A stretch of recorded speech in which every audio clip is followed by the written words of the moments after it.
Mid-2017, I feel like would have been close for me in terms of like really bad years.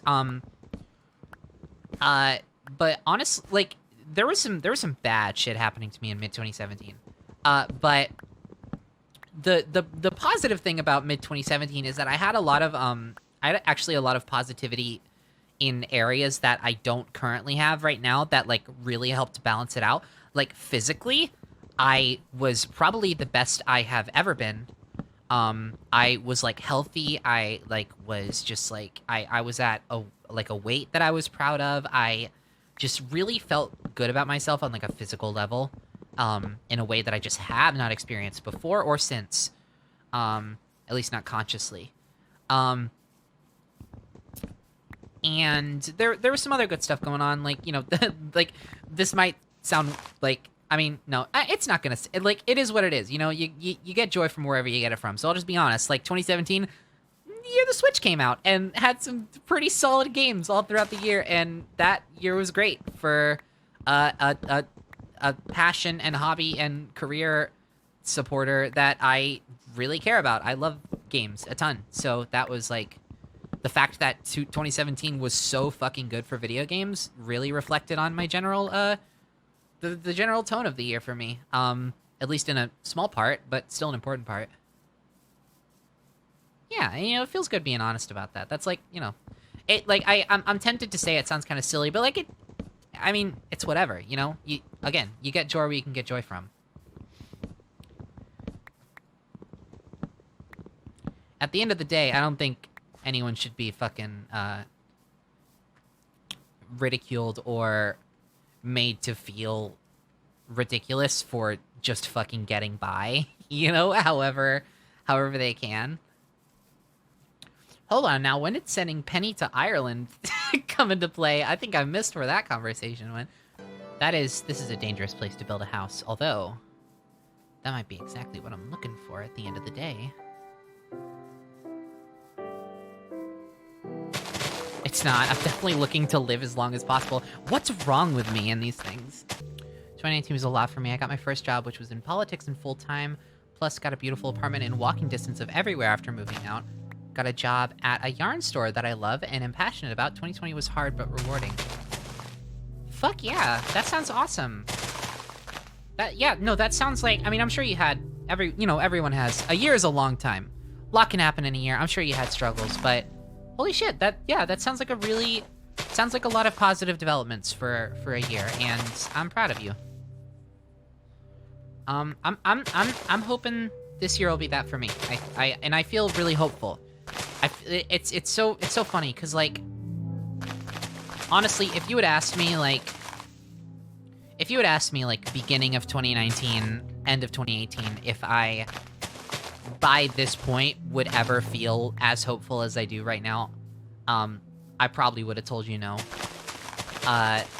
Cause holy shit, I was going through it. But I like halfway through 2019, I think. Like it legit feels like halfway, like specifically halfway through the year. Things just started like fucking going, Like I don't know. It's whatever happened to make it so that by the end of last year, I just felt a lot of hope that I was not expecting to feel and was very pleasantly surprised to feel, and that has been carrying over. And yeah, it's great. It's a wonderful feeling. 2019,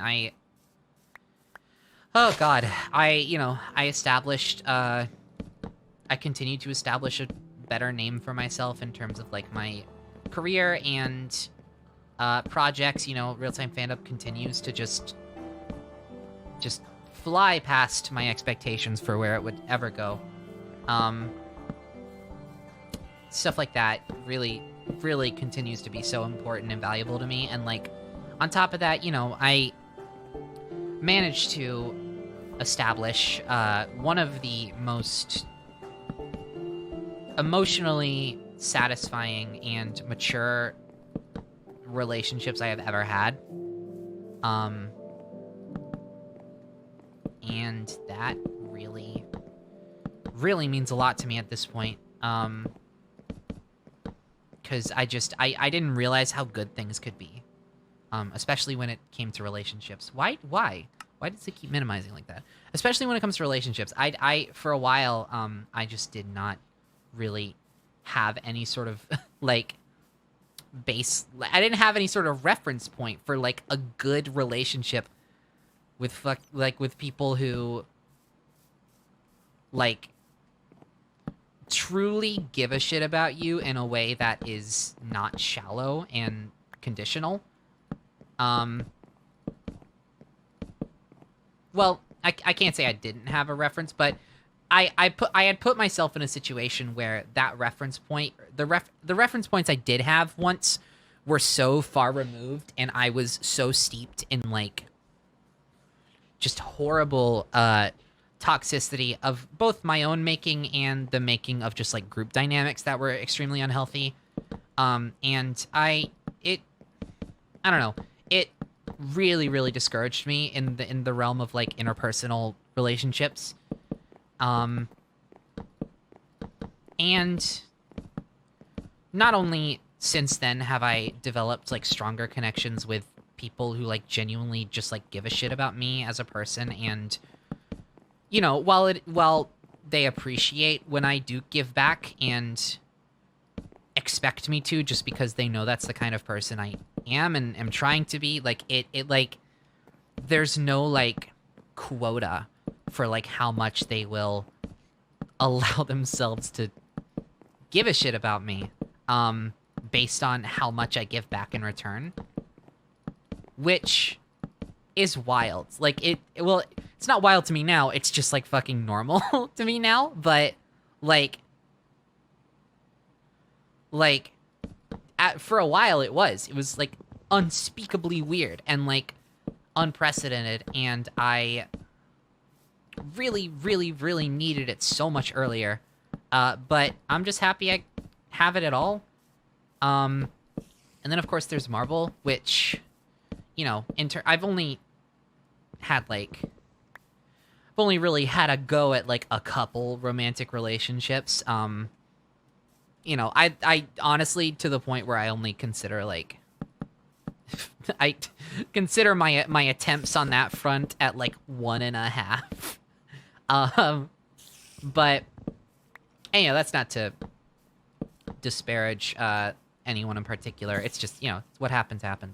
But, like, you know, I met Marble, and, like, I don't know. I'm so happy that I kind of, cause I grew closer to Marble specifically because, like, I made it a point to, like, if that makes sense. I very much, I had the opportunity to, like, if I had wanted to, I could have just, like, really just not taken the time to get to know her or get to know why so many of my friends were becoming so close to her. And, like, there was, like, that part of me that, like, fucking shuts in myself and is, you know, prone to not treating people fairly or correctly, that, like, wanted to do something like that. Just, you know, just completely deny myself the opportunity to, like, form a new valuable relationship. But, like, there, you know, there's the part of me that's grown up and has, like, you know, learned a lot of things the hard way, that was like, fuck, you know, like, I want to get to know this person. And so I did, and I specifically made it a point to, like, just talk to her and, like, be good to her and just be nice and pleasant. And that, you know, that led to me discovering, oh shit, she's great and I love her and she's fucking adorable and nice and funny and all that mushy stuff. And,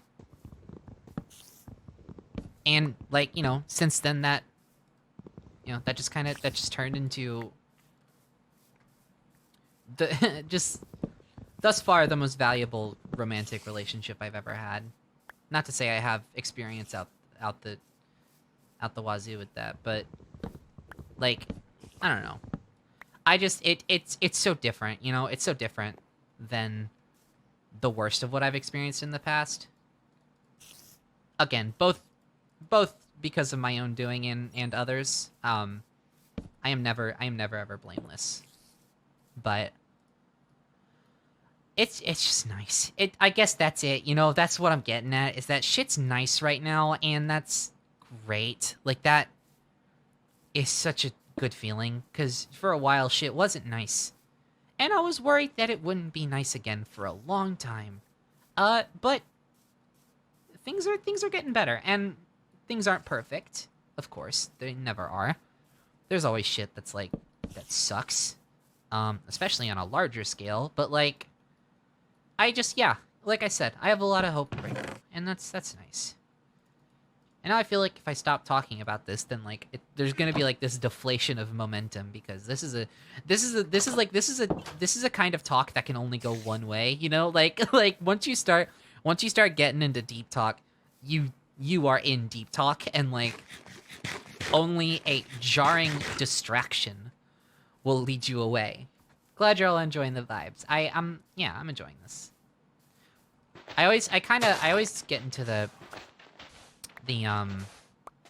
sort of dilemma of like wanting to talk about this kind of stuff without like oversharing, you know, because like ultimately I'm still entertaining right now, you know, like I'm still like doing a job technically, but that it's very much it's a job steeped in like in personality, and sometimes you can't help but just be honest, and it's valuable.